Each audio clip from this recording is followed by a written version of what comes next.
We visited the point at Kettle and Stoney Point First Nation to see the very rare rock formations known as Kettles. Pete and I actually grew up nearby and have both been here numerous times over the years. We wanted to talk a bit about its history and the science, and to clear up some of the misconceptions of how the Kettles came to be. So first off, what the heck are the Kettles anyway? Well, in the most general sense, the Kettles are round rocks, some almost perfectly spherical and some more oblate, which is to say they're kind of squished in shape. Their appearance was compared to the cooking kettles of the early settlers, and that's where the name comes from. Now, over the years, there have been quite a few misconceptions about these kettles. Some people used to say they were stones that were rounded by rolling in the waves, like some kind of giant rock tumbler. As a kid, we'd heard that they were the result of a meteor shower. Many small meteors struck the earth here, and the rock cooled around them to form a sphere. But neither of these explanations are how the Kettles actually formed. Now, I'm no scientist. What? So you're going to have to bear with me a bit as I try to explain the complex way these Kettles were formed. About 370 million years ago, this area was soft, organic-rich mud at the bottom of a sea. In that uncompacted or loose mud, there were pores that were filled with trapped seawater and bacteria. In the seawater, among other things, was sulfate and dissolved calcium. The bacteria would metabolize the sulfate to use as energy to be able to digest the organic matter in the mud. This would increase alkalinity in the water, and it would become supersaturated with the mineral calcite in the pore spaces, forming what scientists refer to as concretions and what are locally known as kettles. Now, because the mud was uncompacted, it allowed the Kettles to form as a sphere. Kettles typically have two sections to them.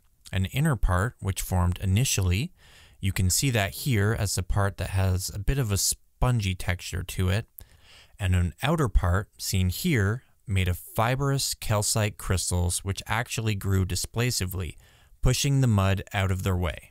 So basically, to summarize, we've got bacteria just doing its thing in the right environment, causing a super concentration of minerals. And the Kettles grew outwards until there wasn't enough of those minerals around anymore to continue growing.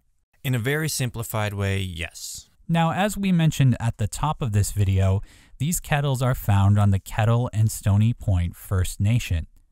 In the oral history of the Anishinaabe of Kettle and Stoney Point, the area of Kettle Point is the nesting ground for thunderbirds.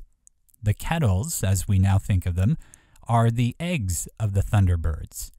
There's important cultural significance here, as thunderbirds are said to bring healing and protection.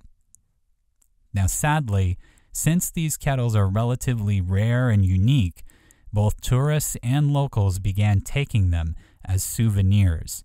As far back as the year 1900, people were talking about the problem of Kettle theft.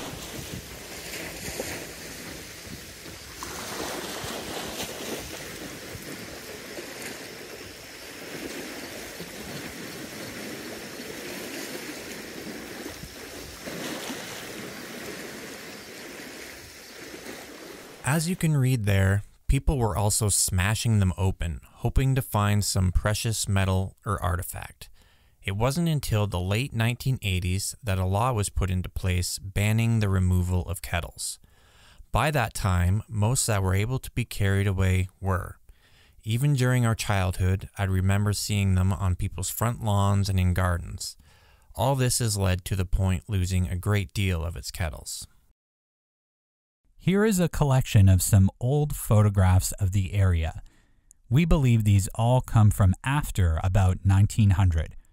So we can get a glimpse at a closer representation of what it might have originally looked like. But again, these are all at or after the quote that we showed just a bit earlier. And in fact, the pictures that have the barbershop quartet style hat in them, well, those are taken from the same paper that was quoted.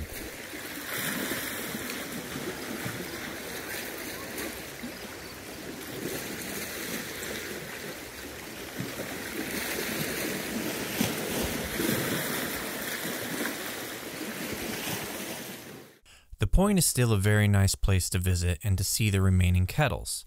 On a year with a lower water level in Lake Huron, you'll probably see some poking out of the lake as well.